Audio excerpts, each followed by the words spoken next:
All right, so this is the third in the lessons of on Unit 6 in gas laws.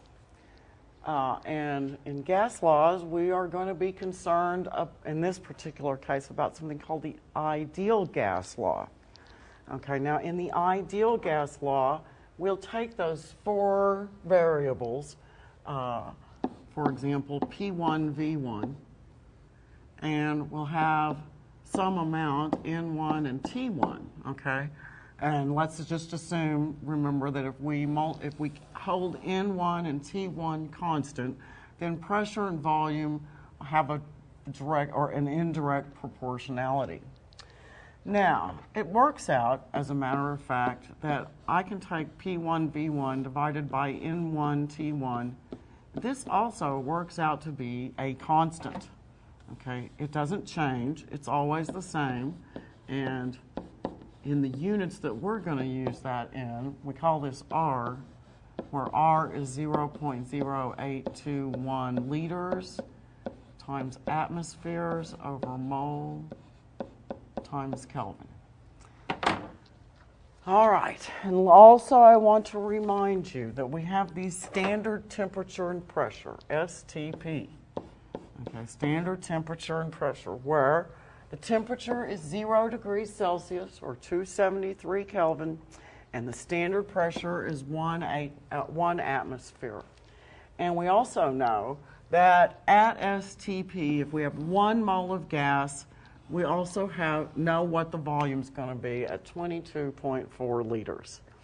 All right, so given all that information, we can figure out what this thing is equal to, always, in our case in these units, 0.0821 liter times atmosphere over mole times Kelvin.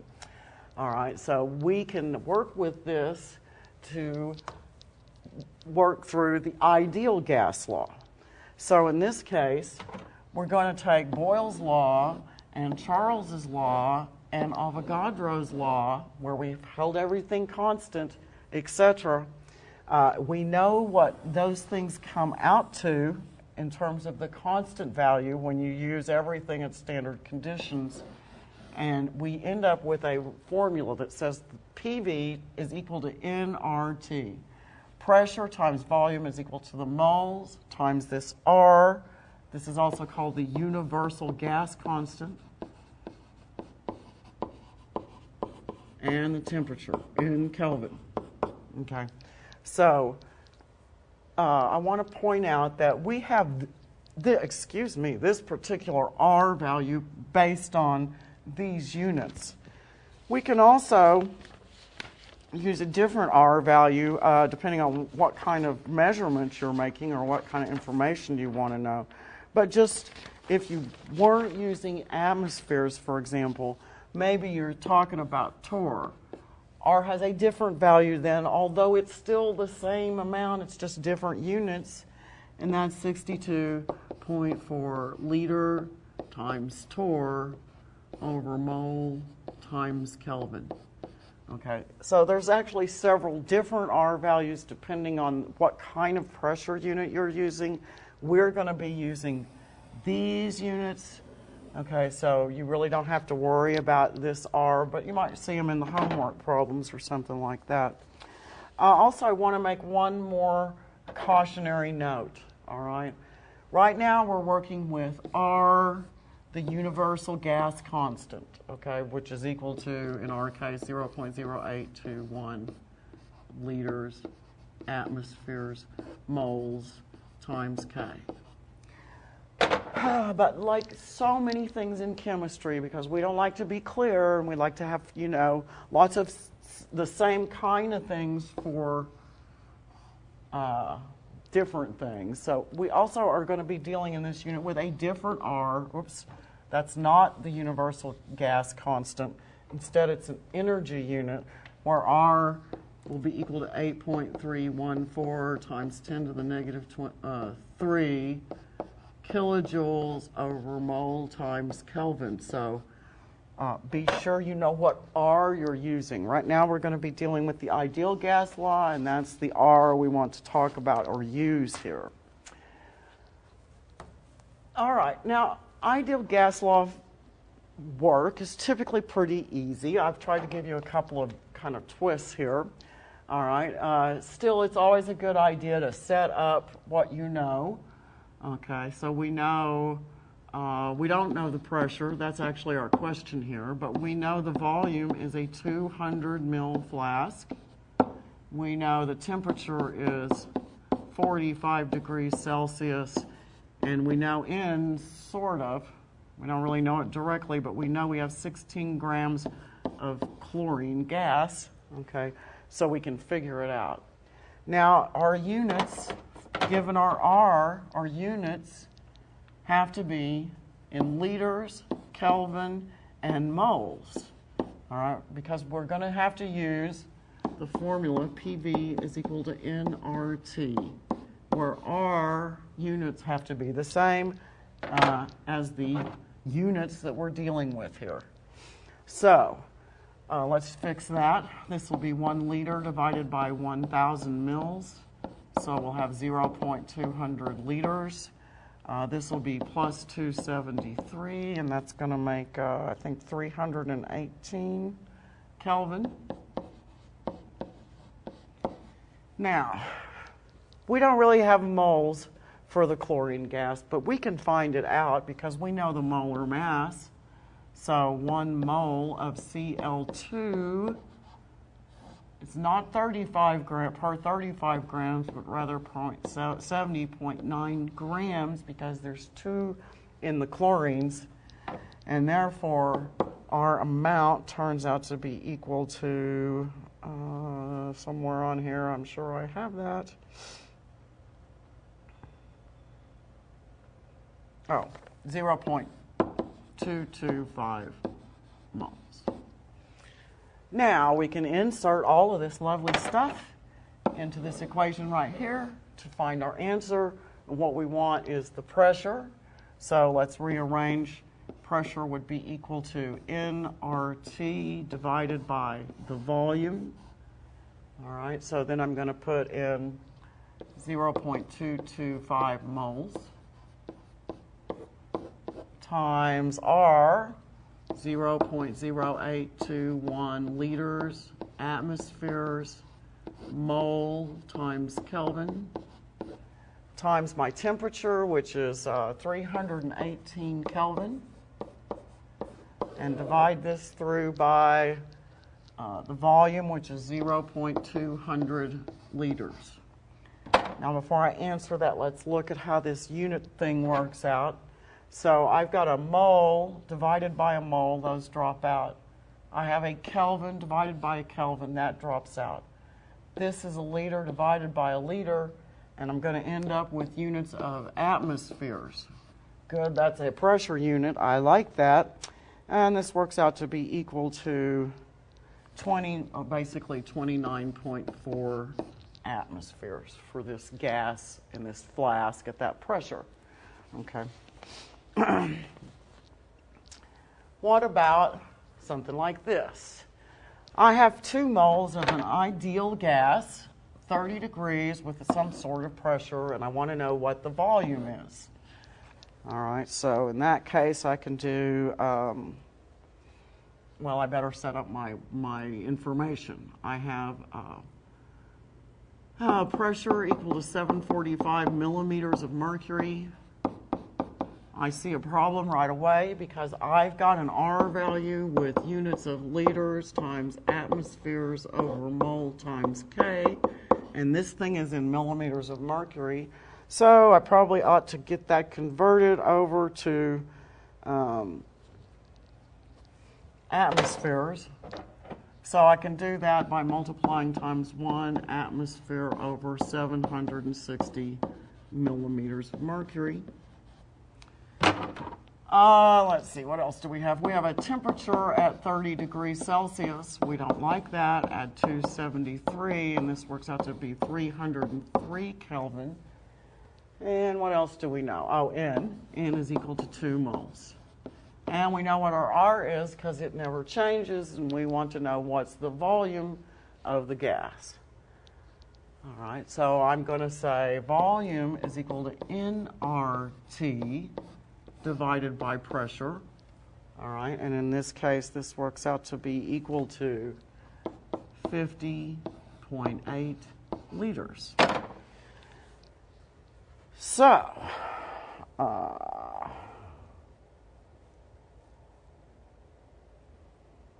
guess that's all. I guess that's all I have to say about that. A little practice. Practice makes perfect.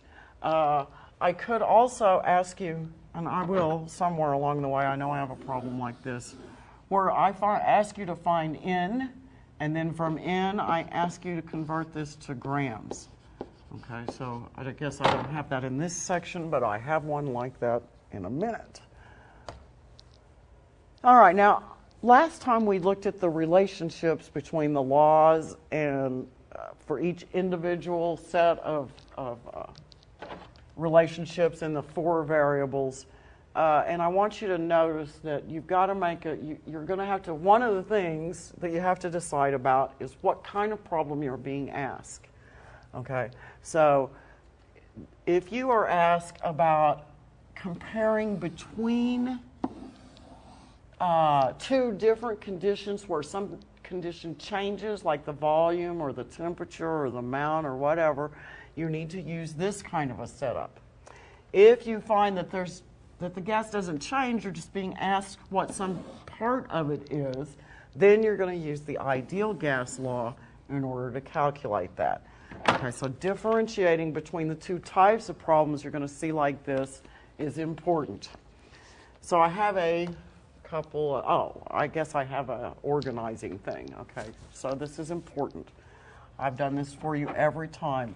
First, organize your information. Set up P1, V1, T1, P2, V2, T2, whatever.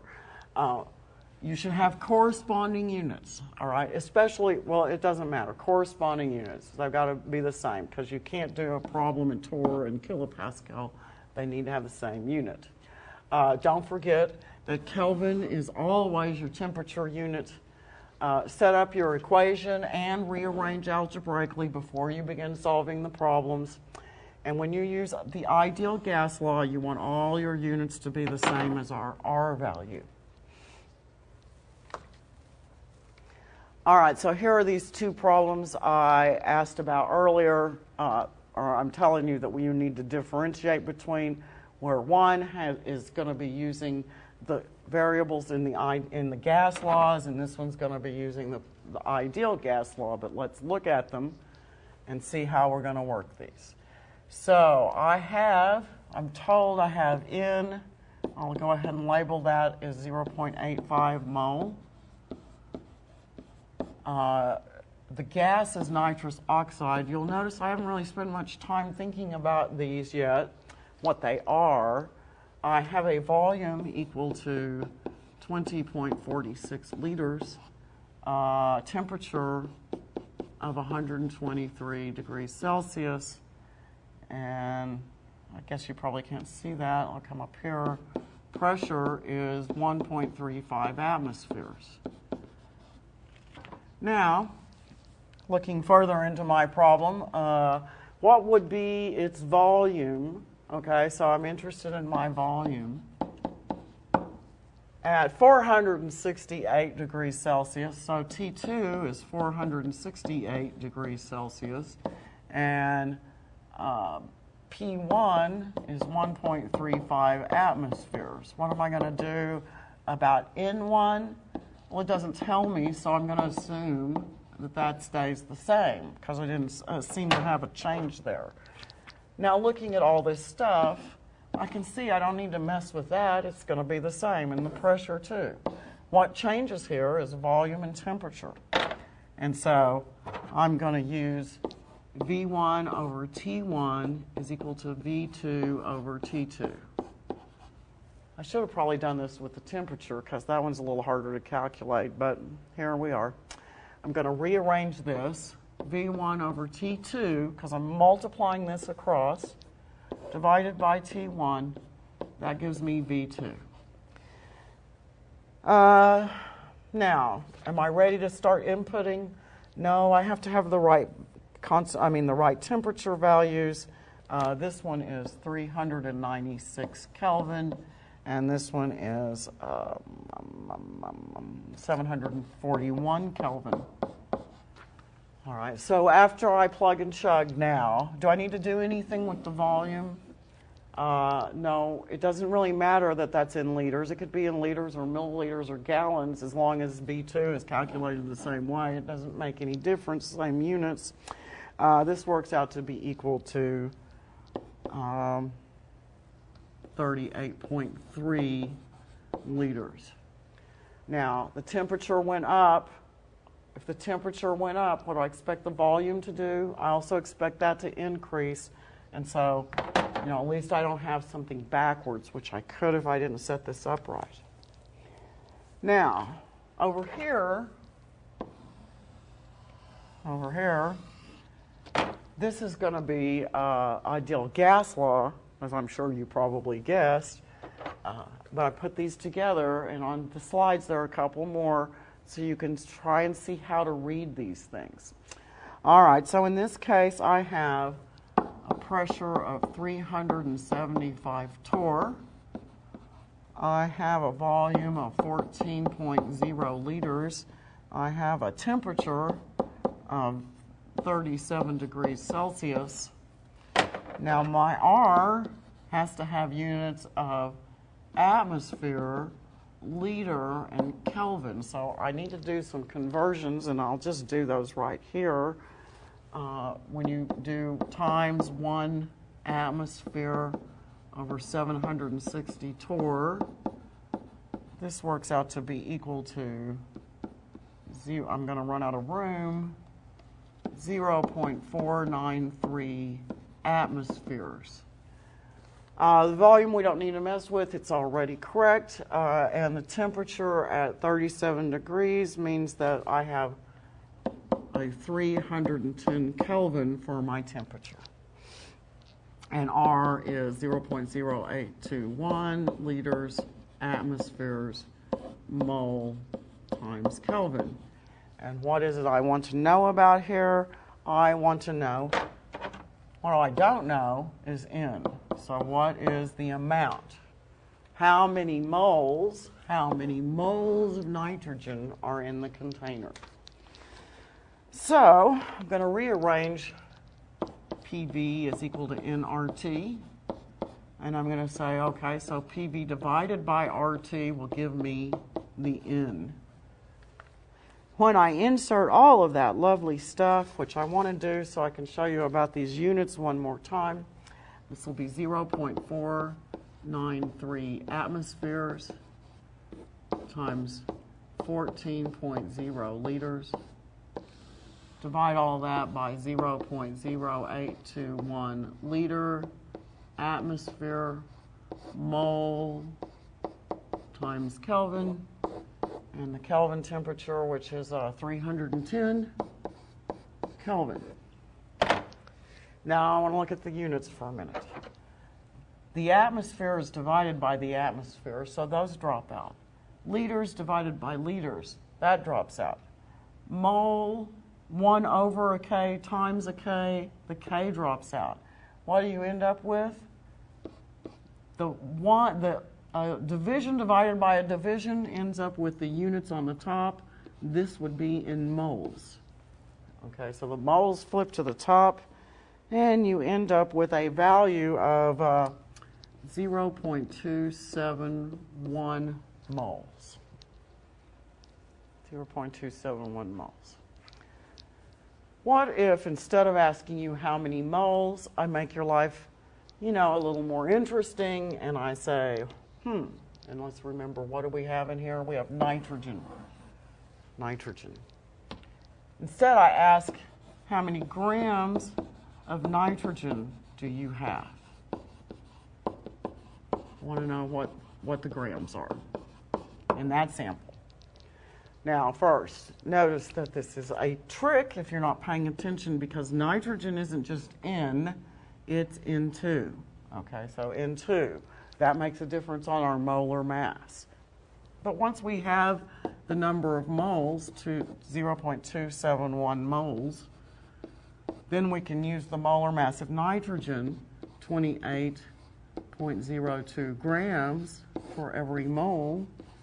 And so that's important. It's not 14.01. That'll make it all wrong. This works out to be equal to 7.69 grams of nitrogen in this container.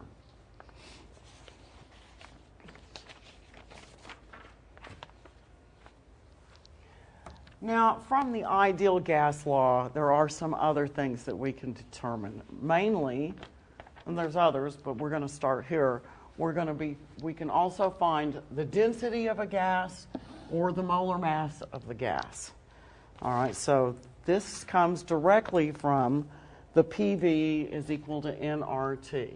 And in your PowerPoint, I put in the rationale here, and it's a little bit right here, okay, because at STP, we have a specific amount, a specific temperature, a specific everything, and we can find density by substituting into N, all right, but in the end, this is the formula you want to know.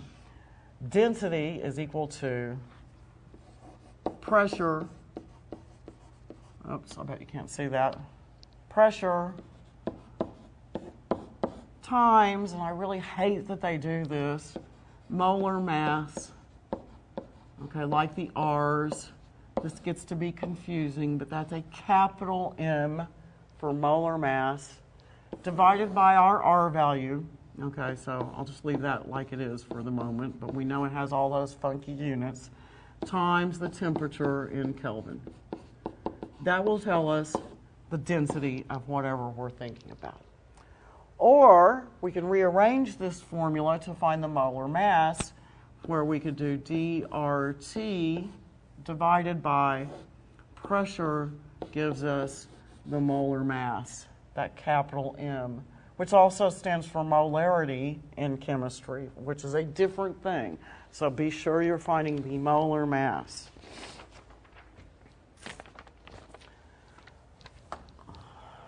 Okay. So IMA found the density of Freon, okay, which has a formula for you, to be 5.58 grams per liter. And do we like that unit? It's kind of funky looking, but remember, density of gases are in units of grams per liter. So she did her experiment under whatever her conditions were, and she found that the density was 5.58 grams per liter. And now she's going to do the same experiment, only this time under the same conditions, only it's a different gas now, and she has a different density for the different gas, and she wants to know what is the molar mass of your unknown, of her unknown. So let's get up some information. First of all, density, we know density is equal to the pressure times the molar mass over R times T. And we also know what her density is. But just because we know the density doesn't mean we're ready to just jump over here. Okay, what do we not know? Well, we have to have some condition that remains the same. And we know that the pressure is the same because all the other conditions work similar. But we're going to need to find this pressure in order to move on. So that means we need the molar mass of CFCl3. That works out to be 137.36 grams per mole. And I can rearrange to get just the pressure right now by doing dRT divided by molarity. That's going to give me the pressure. So all I did was rearrange this equation to get to where I have the pressure to find. So in this case, this would be her density at 5.58 grams per liter times 0.0821 liter atmosphere. I'm going to run out of space, of course. Mole times Kelvin times 298 Kelvin. And divide through by the molar mass, 137.36 grams per mole. Now let's look at the units for a minute. All right, so I have liters down here. It's going to cancel out there. I have Kelvin here and here. That cancels out. I have mole here, and I have mole there. I have grams down here and grams down there. This mole, by the way, this mole would flip to the top, but it still cancels out this division here. And so when I get done, I end up with a unit of pressure. Only thing left is atmospheres here. And when you do the calculation, this works out to 0.994 atmospheres. Now, why did I do that? All I really want to know is what's the density of some other gas under the same conditions. Well, all I know about the other gas is the density and like the R value, okay, and the same condition, which means the same temperature, but I'm going to have the same pressure in order to make that decision. So I needed to calculate my pressure here in order to figure out this other gas. So now I'm going to rearrange one more time. Density is equal to PMRT. Okay, now I know in my information, I know the pressure, I know the temperature, I know the density, I know R. What I'm looking for is the molarity here, the molar mass. So I'll rearrange to dRT divided by the pressure. Okay, so I'm multiplying RT across, dividing out by the pressure. That gives me the molar mass. So in this case, this would be equal to our new density, 4.38 grams per liter times 0.0821 liters atmospheres over mole times Kelvin times the temperature, which was 298 in this case. And we found our pressure to be 0.994 atmospheres. With the units again, so I've got, let's see, I'm going to cancel out my liters right there. I'm going to cancel out the atmospheres. I have a K divided by a K. That's going to fall out. What's left down here?